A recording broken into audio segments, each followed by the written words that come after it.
జగత్ జంత్రీలు, జగత్ కిలాడీలు, జగత్ జట్టీలు అని సినిమాలు చూస్తుంటాం. అవన్నీ కూడా అదే బ్యానర్ మీద వచ్చినాయి.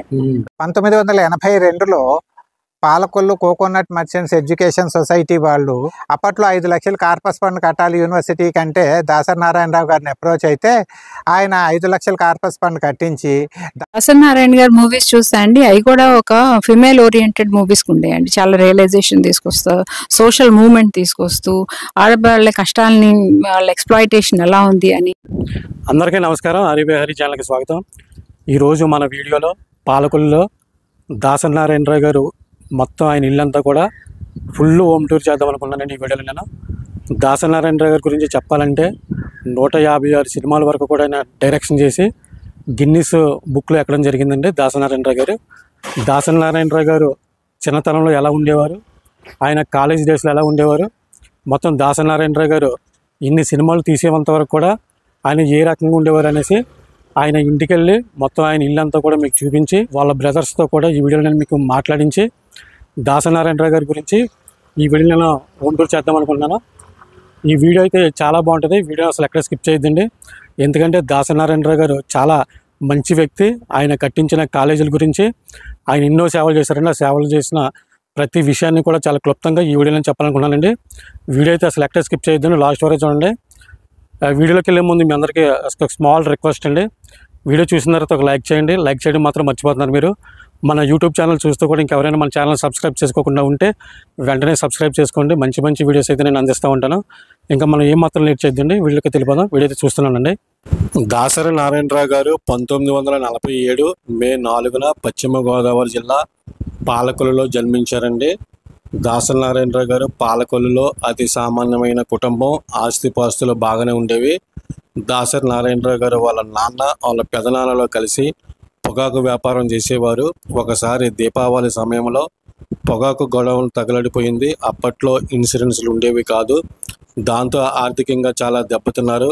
ఆ కష్టకాలంలోనే పొలాలు కూడా అమ్మేయాల్సి వచ్చింది. వారు మొత్తం 6 సంతానం, 3 మగపిల్లలు, ఆడపిల్లలు. దాసరి 3వ కుమారుడండి. 150 చిత్రాలకు దర్శకత్వం వహించారండి.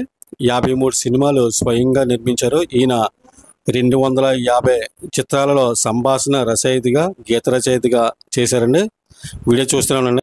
దాసరి నారాయణరావు గారు ఇంటికైతే రావడం జరిగిందండి. దాసరి నారాయణరావు గారు పుట్టి పెరిగినటువంటి హౌస్ అండి. ఈ హౌస్ దగ్గర వాళ్ళ తమ్ముడు గారు, దాసరి నారాయణ గారు వాళ్ళ తమ్ముడు గారు సత్యనారాయణ మూర్తి గారు అయితే ఇక్కడే ఉన్నారండి. మనకి కనిపిస్తున్నారు కదా వెనకమాల. మనం అయితే లోపలికి వెళ్ళి లోపల దాసరి నారాయణరావు గారు పుట్టి పెరిగినటువంటి హౌస్ ఎలా ఉందో లోపల మీకు అన్నీ చూపిస్తానండి. వీడియో అయితే చాలా బాగుంటుంది. అసలు వీడియో అసలు ఎక్కడ స్కిప్ చేయొద్దండి. చూస్తున్నానండి వీడియో అయితేనే.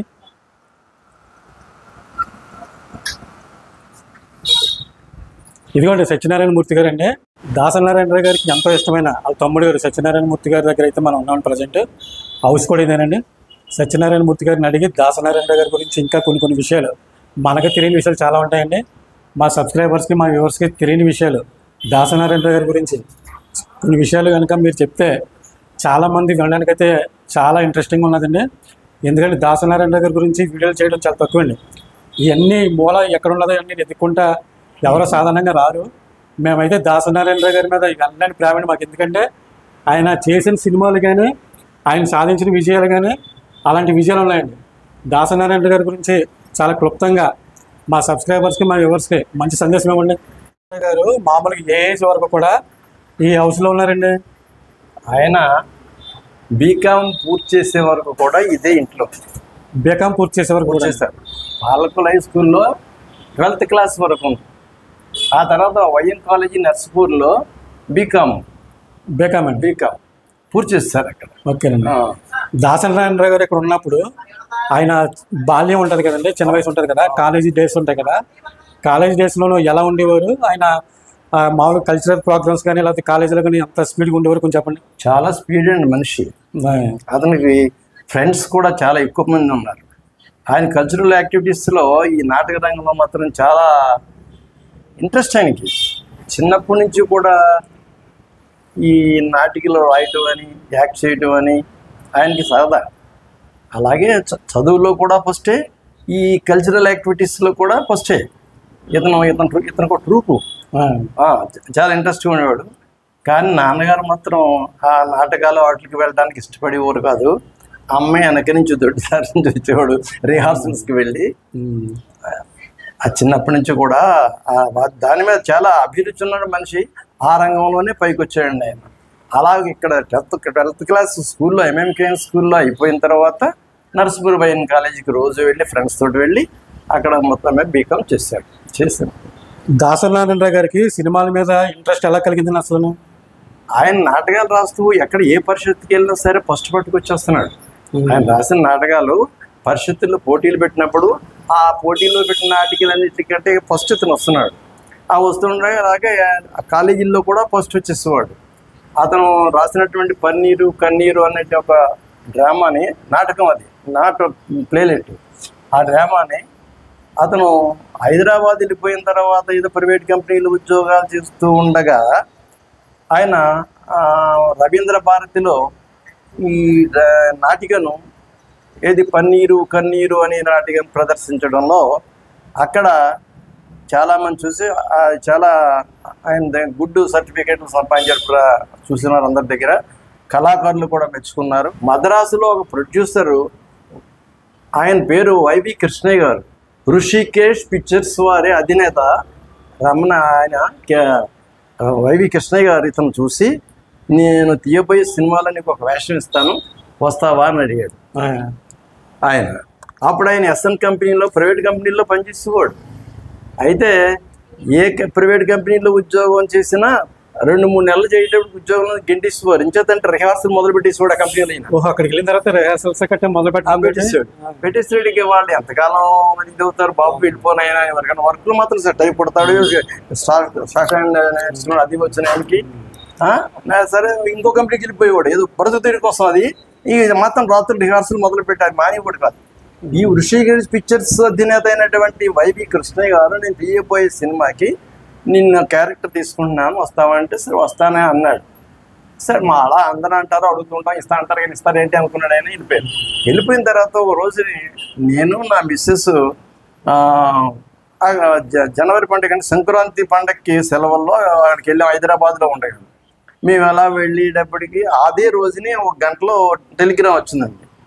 చూస్తే అది షూటింగ్ ఫ్రెండ్స్ డేట్ ఉంది, పలానా స్టూడియోలోను రావాల్సిందిగా అందులో ఉందన్నమాట. సరే వెళ్దాం అనుకున్నారు. బయలుదేరి వెళ్ళారు మద్రాసు ప్రొడ్యూసర్. వెళ్ళిన తర్వాత అక్కడ ఈ గొప్ప అదృష్టం ఏంటంటే, ఆ ప్రొడ్యూసర్ కారు ఆయన అదే సెంట్రల్ స్టేషన్ వచ్చింది. అది ఏది మద్రాసు సెంట్రల్ స్టేషన్కి వచ్చింది. ఆయన ఆ డ్రైవరే తీసుకెళ్ళాడు. అక్కడ మళ్ళీ ఆ ఇంట్లోనే స్నానం చేసి ఆ ఇంట్లో నుంచే ఫస్ట్ డేనే షూటింగ్. అది గొప్ప. అవునండి, అది మాత్రం గొప్ప. ఆయన కారులో వెళ్ళటం, ఆయన ఇంట్లోనే స్నానం చేయడం, టిఫిన్ తినడం, ఆయన కారులోనే వెళ్ళటం. ఋషిక్ పిక్చర్లో అక్కడికి వెళ్ళేటప్పటికి ఏం జరిగిందంటే అండి, బాలకృష్ణ కమెడియన్ ఉన్నాడు కదా, బాలకృష్ణ, ఇతనికి ఇస్తున్న రోల్ అతనికి ఇచ్చారు. దాసనారాయణ గారికి ఇస్తానన్న రోలు బాలకృష్ణ గారికి ఇచ్చారండి. అతనికి అసిస్టెంట్కి ఇతను ఇస్తాను. అంటే ఇతను ఫీల్ అయ్యి, నేను చేయనండి, వెళ్ళిపోతానండి, నాకు అటువంటి విషయం వద్దు అన్న. కాదు నారాయణరావు గారు, మీరు వెళ్ళిపోయారు అనుకోండి, అక్కడ వాళ్ళే అనుకుంటే నీ ఫేస్ కెమెరా పనిచేయలేదు, పనిచేయడం అన్ఫిట్ అని పంపించేశారంటే అలా అనిపించుకోద్దు బాబు, నీ భవిష్యత్తు బాగుంటుంది అంటే అలా వేసారు. అందం కోసం పందెం, ఆ సినిమా పేరు టైటిల్ అందం కోసం పందెం అనే దాంట్లో బాలకృష్ణ సైడ్ ఇతను వేసాడు, చాలా బాగా చేశాడు అండి. అక్కడి నుంచి అలాగే మద్రాసులో వచ్చేసారండి. తర్వాత మళ్ళీ వెళ్ళారు, రాఘవ్ గారితో పరిచయం అవ్వటం. ఆయన ఆ రాఘవ్ గారు ఏమో ఈ సినిమా ప్లాన్ చేయటం. అందులో అప్పుడు ఫస్ట్లో ఏం చేసినవి ఉన్నాయంటే, పల్గుణ పిక్చర్స్ అని ఏకాంబరేశ్వరరావు గారు, రాఘవ్ గారు వీళ్ళంతా ఫ్రెండ్స్. ఏకాంబరేశ్వరరావు, కె రాఘవ వీళ్ళంతా ఫ్రెండ్స్ అయ్యండి. జగత్ జంత్రీలు, జగత్ కిలాడీలు, జగత్ జట్టీలు అని సినిమాలు చూస్తుంటాం. అవన్నీ కూడా అదే బ్యానర్ మీద వచ్చినాయి. దాంట్లో ఈయనే స్క్రిప్ట్ రాసేవాడు. ఒకవేళ పెద్ద ఆయన పేరు పెట్టుకున్న స్టేషన్ వర్క్ అంతా అయింది. అక్కడ పేరు అక్కడ పేరు వేసుకున్నా కొత్తవాడు కదండి. స్క్రిప్ట్ అంతా కూడా దాసనారాయణ గారి మొత్తం ఆయన వాళ్ళు తెలుసు, అసిస్టెంట్ గా పేర్లు ఇస్తున్నారు. అలా ఆయనకు అభివృద్ధి కావాలి కదా అని, ఆయన ప్రోగ్రెస్ బాగుండాలి కదా అని అభిప్రాయం ఆయన వాళ్ళతో కలుస్తున్నాడు. ఈయన యొక్క స్టామినాను గుర్తించి మన కె రాఘవ్ గారు తాతామానుడు అనేటువంటి సినిమా, ఫల్గుణ పిక్చర్స్ లో తాతామానుడు అనేటువంటి అది సార్ అది సూపర్ హిట్ అయిపోయింది. Super duper hit super hit 365 రోజులు ఆడేసింది. Super bumper hit NT Rama Rao గారు దానికి ఆధ్వర్యంలో ఫంక్షన్స్ జరగడం, ఇంకా అక్కడి నుంచి అలా తంటాలు పడుతూ ఈ లెవెల్లోకి వెళ్ళాడు బాబు మనం. అది ఇప్పుడు దాసనారాయణరావు గారు ఫస్ట్ సినిమా తాత మనోడు సినిమా, ఎస్ అది సూపర్ డూపర్ హిట్ అయిన తర్వాత మీ ఫీలింగ్స్ ఎలా ఉన్నాయి? లేకపోతే అయ్యో బాబోయ్, అయ్యో బాబోయ్, చాలా ఆనందం బాబు. ఇంకా వాళ్ళ బాలకులంతా నారాయణరావు ఏంటి, సినిమా ఏంటి, ఆ సినిమా చూస్తే అలా అనిపించింది. యథార్థం, ప్రతి ఇంట్లో ఉండే కథ అది.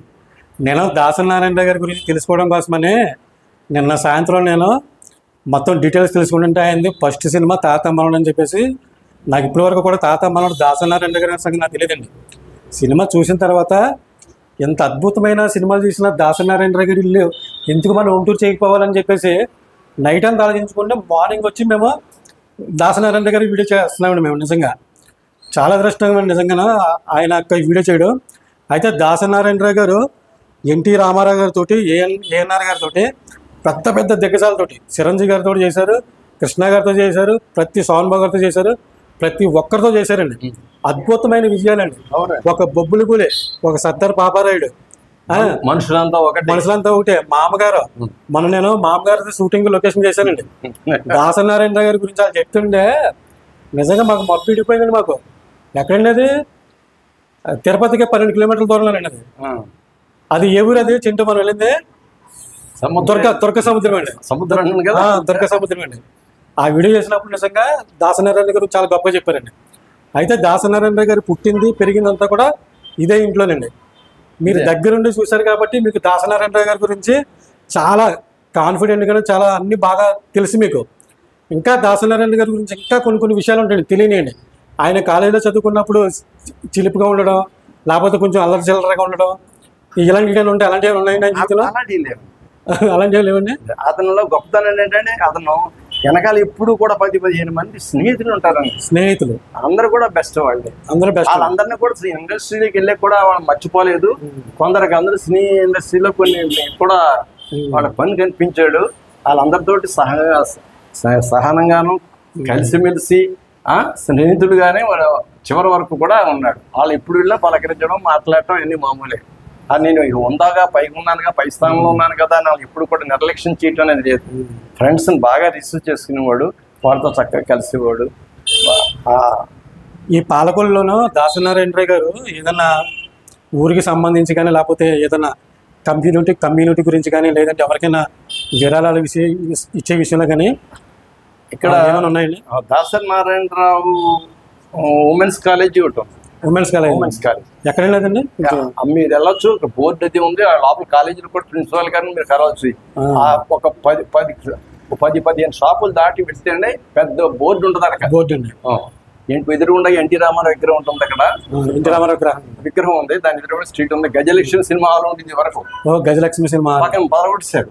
అలా వెళ్ళిపోతే పెద్ద సూపర్ కాలేజీ ఉందండి. ఇప్పుడు మేము వచ్చేటప్పుడు దాసనారాయణ గారి థియేటర్ దగ్గర కూడా వెళ్ళామండి మేము. అలబాల థియేటర్ అండి. అలబాల మాకు కొనుక్కున్నాడు ఆయన. అమ్మేశారండి కదా? అమ్మేశాం. అందుకుని ఆ థియేటర్ షూట్ చేయలేకపోయామండి. ఎందుకంటే ఇప్పుడు కూడా థియేటర్ మీ పేరు మీద ఉన్నదనుకోండి, మేము షూట్ చేసి చూపించినా కానీ అదొక అందమండి. అవునండి. ఇప్పుడు అమ్మేసిన తర్వాత కూడా మనం చూపించామంటే బాగోదు కదని చెప్పేసి చూపించలేదండి. ఇంకా మంది కాదు కదా. నిజంగా దాసనారాయణ గురించి చాలా గొప్ప విషయాలు అయితే మాకు చెప్పారండి. చాలా థ్యాంక్స్ అండి. ఒకసారి దాసనారాయణ గారు మొత్తం ఉన్న ఈ నేల మీద తిరిగిందంతా కూడా మా సబ్స్క్రైబర్స్ అందరూ చూపిస్తామండి. మీ పర్మిషన్ ఇస్తానండి? ఓకే రండి. ఓకే అండి, చాలా థ్యాంక్స్ అండి.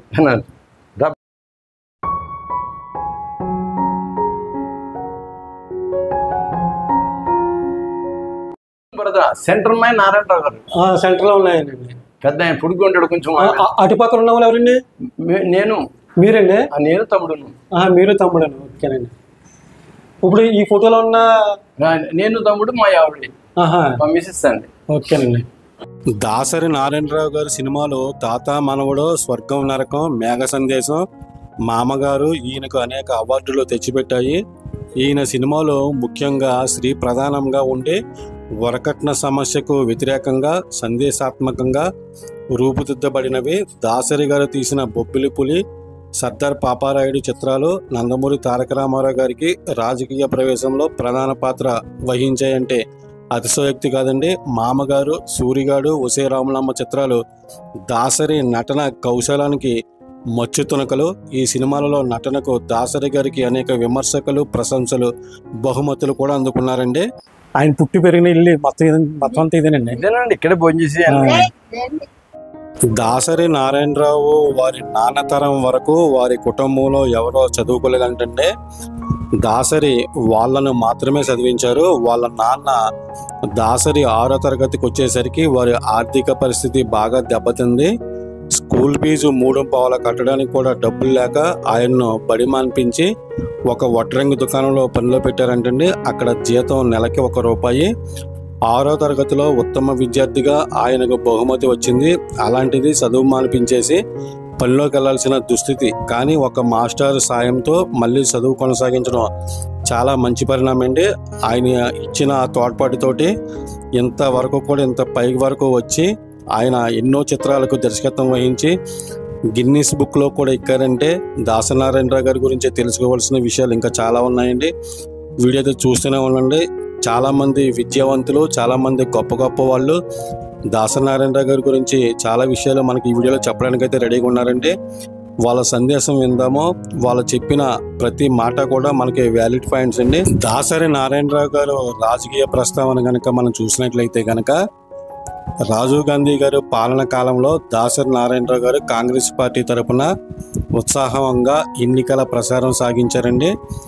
రాజీవ్ గాంధీ హత్యానంతరం పార్టీకి కాస్త దూరంగా జరిగారు.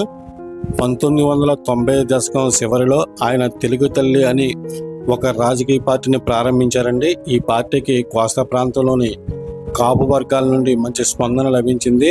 ఆ తర్వాత మాత్రం ఆయన కాంగ్రెస్ పార్టీ తరఫున రాజ్యసభకు ఎన్నికయ్యారండి. బొగ్గు గనుల శాఖకు కేంద్ర మంత్రిగా కూడా వ్యవహరించారండి. ఈయన కాంగ్రెస్ పార్టీ అధ్యక్షురాలు సోనియా గాంధీ గారికి సన్నిహితుడు.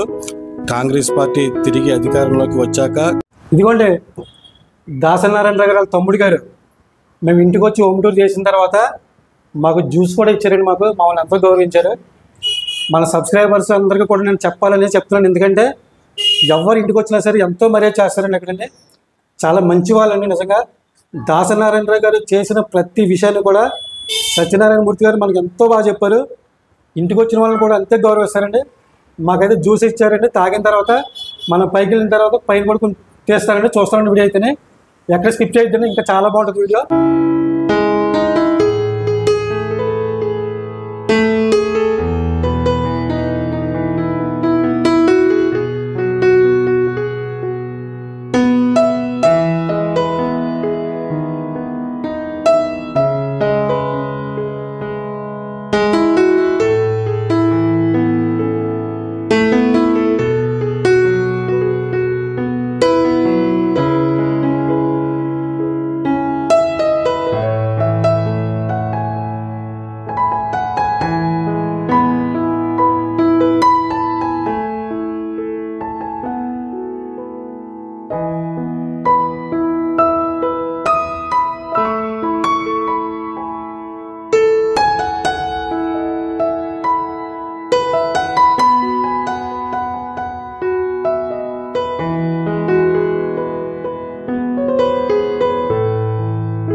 దాసరి నారాయణరావు గారికి వచ్చిన అవార్డుల గురించి తెలుసుకోవడానికి ప్రయత్నం చేద్దామండి.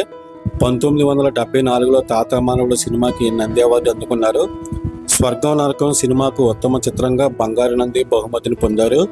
1983లో మేఘ సందేశం చిత్రానికి గాను ఉత్తమ దర్శకుడిగా నంది అవార్డుని పొందారండి. 1992లో మామగారి చిత్రానికి గాను ఉత్తమ నటుడు నంది అవార్డుని పొందారండి. 1986లో తెలుగు చిత్ర రంగంలో ఆయన చేసిన సేవలకు గాను ఆంధ్ర విశ్వవిద్యాలయం నుండి గౌరవ డాక్టరేట్ను పొందడం జరిగిందండి. ప్రముఖ సామాజిక సేవా సంస్థల నుండి అనేక అవార్డులను పొందారు. దాసరి నారాయణరావు గారు తీవ్ర అనారోగ్యంతో బాధపడుతూ సికింద్రాబాద్ కిమ్స్ ఆసుపత్రిలో 2017 మే 30న మరణించడం జరిగిందండి. ఆయన ఆత్మకు శాంతి కలగాలని మనస్ఫూర్తిగా కోరుకుందాము. ప్రజెంట్ మనం దాసనారాయణరావు గారు కట్టించినటువంటి ఉమెన్స్ కాలేజ్ దగ్గరికి అయితే రావడం జరిగిందండి. ఇక్కడ రవిశంకర్ గారు, శోభారాణి గారు ఉన్నారండి. అక్కడికి ప్రిన్సిపాల్, వైస్ ప్రిన్సిపాల్ అండి, మొత్తం ఇద్దరు కూడా. నేను ఈ దాసనారాయణ గారు కట్టించినటువంటి ఉమెన్స్ కాలేజ్ గురించి మనకు తెలియని విషయాలు, చాలా విషయాలు అయితే వీళ్ళిద్దరి దగ్గర నుంచి మనం తెలుసుకోవడానికి ప్రయత్నం చేద్దామండి. సార్, ఇది ఈ కాలేజ్ గురించి అసలు దాసనారాయణ గారు ఏ రకంగా దీన్ని కట్టించారు, ఏ సంవత్సరంలో స్థాపించారు దీన్ని, ఇక్కడ ఎంతమంది పిల్లలు స్ట్రెంత్ ఉన్నారో ఈ విషయాలన్నీ కూడా మా సబ్స్క్రైబర్స్కి, మా వ్యూవర్స్కి మీరు చెప్తే వాళ్ళు తెలుసుకోవడానికి అయితే ప్రయత్నం చేస్తారు sir. Thank you sir for giving this opportunity. 1982లో Palakollu coconut merchants education society వాళ్ళు, చోడిశెట్టి సూర్యారావు గారు, అప్పటి ఉన్నటువంటి పుర ప్రముఖులు, వీరంతా కలిసి ఉన్నత విద్య మహిళలకి కల్పించాలనే సదుద్దేశంతో ఎడ్యుకేషన్ సొసైటీ అప్పట్లో 5 లక్షలు కార్పస్ ఫండ్ కట్టాలి యూనివర్సిటీకి అంటే దాసరి నారాయణరావు గారిని అప్రోచ్ అయితే ఆయన 5 లక్షలు కార్పస్ ఫండ్ కట్టించి దాతల దగ్గర నుంచి స్థలం సేకరించి ఈ కమిటీ ఎప్పుడు వెళ్ళినా కానీ ఆయన సహాయ సహకారాలు అందించి BA BCom 2 కోర్సులతోటి Chodisetti Suryarao education society president, తర్వాత బారిస్టర్ గారు తదితరులు చేశారు. ఆయన ఈ 82లో ASNM కళాశాలలో నుంచి BA ఒక 30 మంది మహిళలు, BCom 30 మంది మహిళల్ని ఆన్టీసీ మీద తీసుకొచ్చి మొట్టమొదటగా ప్రారంభించడం తయారు చేశారు. ఈరోజు మొదటి బ్యాచ్ విద్యార్థిని అయినటువంటి గోటేటి అలివేలు ఈరోజు Andhra Pradesh state government forest department assistant సెక్రటరీగా పనిచేస్తోందండి. ఈ కళాశాల గర్వంగా చెప్పుకుంటుంది. ఆ రోజున ఆయన నాటిన విత్తనం యొక్క ఫలితము స్టేట్ లెవెల్ ఒక IAS ఆఫీసర్ క్యాడర్లో సెక్రటరీ లెవెల్లో ఎడ్యుకేషన్ ఫారెస్ట్ డిపార్ట్మెంట్ అమరావతి ఆంధ్రప్రదేశ్లో ఆవిడ పనిచేస్తున్నారు. అలాగే ప్రతి బ్యాచ్ విద్యార్థులు కూడా వివిధ రంగాలలో విద్యార్థినులందరూ కూడా సెటిల్ అయ్యారు. ఇటీవల ఈ కళాశాల డాక్టర్ శోభారాణి గారి ఆధ్వర్యంలో NAC అక్రిడిటేషన్కి కూడా వెళ్ళిందండి. B++ గ్రేడ్ తెచ్చుకున్న ఏకైక మహిళా డిగ్రీ కళాశాలగా పేరు పొందింది. ఆ ఎంట్రన్స్లో మీరు చూశారు శిలాఫలకం. దాసరి నారాయణరావు గారి స్ఫూర్తితోటి పాలకొల్లులో ఉన్న దాతలందరూ కూడా మళ్ళీ మేము NAC రీఅక్రిడిటేషన్కి వెళ్తున్నామండి, కాలేజీ ఫేస్ లిఫ్టింగ్ చేయాలంటే ఆయన స్ఫూర్తి, ఆయన బతుకున్నప్పుడు సేవ చేశారు, తర్వాత కూడా ఆ స్ఫూర్తి కొనసాగిస్తూ సుమారు 35 లక్షల రూపాయలు ఈ కళాశాలకు విరాళంగా ఇచ్చి అభివృద్ధి చేశారండి. 82లో పెట్టి తర్వాత సార్ వదిలేయలేదు.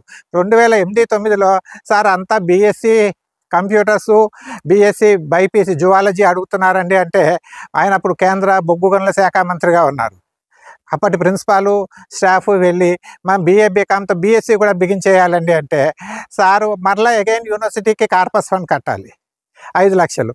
సారు ప్రముఖ కంపెనీలు, ఆయన కేంద్ర మంత్రిగా ఉన్నారు, ఆయన ఇన్ఫ్లుయెన్స్ ఉపయోగించి యూనివర్సిటీకి నేరుగా డిపాజిట్ కట్టించి BSc కోర్సు కూడా అంటే మహిళలు BSc computers, BSc maths physics chemistry, BSc botany zoology chemistry చదువుకునే అవకాశం కల్పించారు. దానివలన సుమారు గత 40 సంవత్సరాలుగా ఒక 40 × 500 వేసుకున్న 20,000 మంది మహిళలకు విద్యావకాశం కల్పించినటువంటి దాతగా ఆయన పేరు ఉంటుంది. ఈ రోజున ఆయన పేరు చెప్పి కళాశాల అభివృద్ధికి ఏం కావాలన్నా పాలకొల్లులో దాతలందరూ కూడా అదే స్ఫూర్తి కొనసాగించడం గొప్ప విషయం. ఈ కళాశాల అభివృద్ధి తర్వాత 2020-21లో న్యూ ఎడ్యుకేషన్ పాలసీ కింద BAలో ఎకనామిక్స్ మేజర్గాను, BComలో కంప్యూటర్స్ మేజర్గాను, BScలో కంప్యూటర్స్ అండ్ కెమిస్ట్రీ మేజర్గా, నూతన జువాలజీ మేజర్గా క్రొత్త సబ్జెక్టులను కూడా ప్రారంభించడం జరిగిందండి. ఏ అభివృద్ధి కార్యక్రమంకైనా కానీ తెరవెనకాల వారి యొక్క ఆశీస్సులు, బ్లెస్సింగ్స్ ఉండబట్టే ఈ కళాశాల దినదినాభివృద్ధి చెందుతూ ఈరోజు నా జిల్లాలోనే 2.81 గ్రేడ్ సాధించిన ఏకైక మహిళా డిగ్రీ కళాశాలగా పేరు తెచ్చుకుంది. డాక్టర్ శోభారాణి గారు గత 3 సంవత్సరాలుగా ఇక్కడ ఈ కళాశాల ప్రిన్సిపాల్గా వచ్చారు. ఆవిడ 27వ ప్రిన్సిపాల్గా చెప్పవచ్చు ఈ కళాశాలకి. గత 40 సంవత్సరాల్లో వచ్చిన వాళ్ళలో మేడం గారు ఎక్కడో గుంటూరు దగ్గర నుంచి వచ్చినా కానీ ఇక్కడ ఎట్లయితే దాసరి గారు లలిత కళలు, సినిమా రంగానికి ప్రాముఖ్యత ఇచ్చారో అదేవిధంగా పిల్లలలో ఉన్నటువంటి కల్చరల్ హెరిటేజ్ని బయటికి తీయడానికి మేడం గారు ప్రయత్నం చేస్తూ పిల్లలకి only BA BCom BSc degree ఇవ్వటమే కాదు, వాటితో పాటు కల్చరల్గా, స్పోర్ట్స్గా వాళ్ళని అప్గ్రేడ్ చేయడానికి విశేష కృషి చేస్తున్నారు. ఇటీవల ఏపీ స్కిల్ హబ్ ద్వారా beauty technician course, data entry operator course అంటే మహిళ తన స్వశక్తిపై తను నిలబడాలి. ఏదైతే దాసరి గారు కళాశాల పెట్టినప్పుడు అనుకున్నారో మహిళలు వాళ్ళ కాళ్ళ మీద వాళ్ళు నిలబడాలి, భర్త మీద, తల్లిదండ్రుల మీద ఆధారపడకూడదు. ఆ స్ఫూర్తిని కొనసాగిస్తూ స్కిల్ డెవలప్మెంట్ ద్వారా పిల్లలకి కోర్సుల్ని స్వయం వాళ్ళ కాళ్ళ మీద వాళ్ళు నిలబడే విధంగా తయారు చేసే ప్రయత్నం కళాశాల కొనసాగిస్తోంది. ఇదే విధంగా ముందుకి తీసుకువెళ్ళటానికి మేడం గారు కృషి చేస్తున్నారు. ఆవిడకి మంచి స్టాఫ్ మెంబర్స్ టీం దొరికింది. ఆ టీం అంతా కూడా కళాశాల అభివృద్ధే ధ్యేయంగా ఈ యొక్క దాతల యొక్క ఏమైతే గోల్స్తో వాటిని పెట్టారో వాటిని కొనసాగించడానికి కృషి చేస్తున్నారు. ఈ విషయం చెప్పడానికి నాకు చాలా ఆనందంగా ఉంది. Thank you very much. చాలా థ్యాంక్స్ అండి. దాసరి నారాయణరావు గారు ఉమెన్స్ కాలేజీలోనూ మహిళల గురించి అంత చేశారు కదా. ఒక మహిళగా శోభారాణి గారు దాసరి నారాయణరావు గారి గురించి ఆయన ఏం చెప్తారో 4 మాటల్లో మనం అయితే ఉందామండి. శోభారాణి గారు చెప్పండి, దాసరి నారాయణరావు గారి గురించి 4 మాటల్లో మంచిగా చెప్పండి. దాసరి నారాయణ గారి మూవీస్ చూస్తా అండి, అవి కూడా ఒక ఫిమేల్ ఓరియంటెడ్ మూవీస్ ఉండేయండి. చాలా రియలైజేషన్ తీసుకొస్తూ, సోషల్ మూవ్మెంట్ తీసుకొస్తూ, ఆడవాళ్ళ కష్టాలని, వాళ్ళ ఎక్స్ప్లాయిటేషన్ ఎలా ఉంది అని, హౌస్ వైఫ్ నుంచి ఎంప్లాయీస్ వరకు కూడా ఆయన మూవీస్లో చూపించారు. ఆయనకి ఉన్నటువంటి ఎయిమ్ ఏంటి అంటే టు ఎంపవర్ ద ఉమెన్. అది అంటే ఈ కాలేజ్ పెట్టడంలో కూడా మనకు కనిపిస్తూ ఉంటుంది. అదే స్ఫూర్తితో ఇక్కడ లోకల్స్ చాలా మంది చెప్తుంటారు, మా సిపిడిసి మెంబర్స్ కూడా ఆయన స్ఫూర్తితోనే మాకు చాలా హెల్ప్ చేశారు. సో అది మీ పిల్లల్లో ఇన్కల్కేట్ చేసి వీళ్ళని సెల్ఫ్ ఎంపవర్డ్ స్టూడెంట్స్గా తీర్చిదిద్దాలన్నది మా ఎయిమ్ అండి. చాలా థ్యాంక్స్ అండి, చాలా గొప్పగా చెప్పారండి. థ్యాంక్ యూ వెరీ మచ్ అండి. నమస్తే. దాసరి నారాయణరావు గారు చేసిన గొప్ప పనుల గురించి ఎంత గొప్పగా మాట్లాడారో విన్నాం కదండి. అలాగే దాసరి నారాయణ గారు కట్టించిన కాలేజీ మొత్తం అంతా తిరిగి చూపిస్తారండి. వీడియో అయితే చూస్తున్నానండి, చాలా బాగుంటుంది.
నేను ఇప్పటి వరకు కూడా దాసరి నారాయణరావు గారి గురించి, దాసరి నారాయణరావు గారి హౌస్, అలాగే దాసరి నారాయణరావు గారు కట్టించిన ఉమెన్స్ హాస్టల్ గురించి, ఉమెన్స్ కాలేజీ గురించి కూడా మీకు ఈ వీడియోలో నేను చాలా క్లియర్గా చెప్పానని అనుకుంటున్నాను. ఈ వీడియో మీ అందరికీ నచ్చిందని అనుకున్నాను. వీడియో నచ్చితే కనుక ఒక లైక్ చేయండి. ఇంకా ఎవరైనా మన యూట్యూబ్ ఛానల్ని చూసి కూడా సబ్స్క్రైబ్ చేసుకోకుండా ఉంటే సబ్స్క్రైబ్ చేసుకోండి. నేను మరో ఇంట్రెస్టింగ్ వీడియోతోటి, మరో మూవీ లొకేషన్ తోటి మళ్ళీ నేను మీ ముందుకు వచ్చే వరకు కూడా మన యూట్యూబ్ ఛానల్ అయితే వాచ్ చేస్తున్నాను ఫ్రెండ్స్. అప్పటి వరకు మీ అందరికీ కూడా జై హింద్.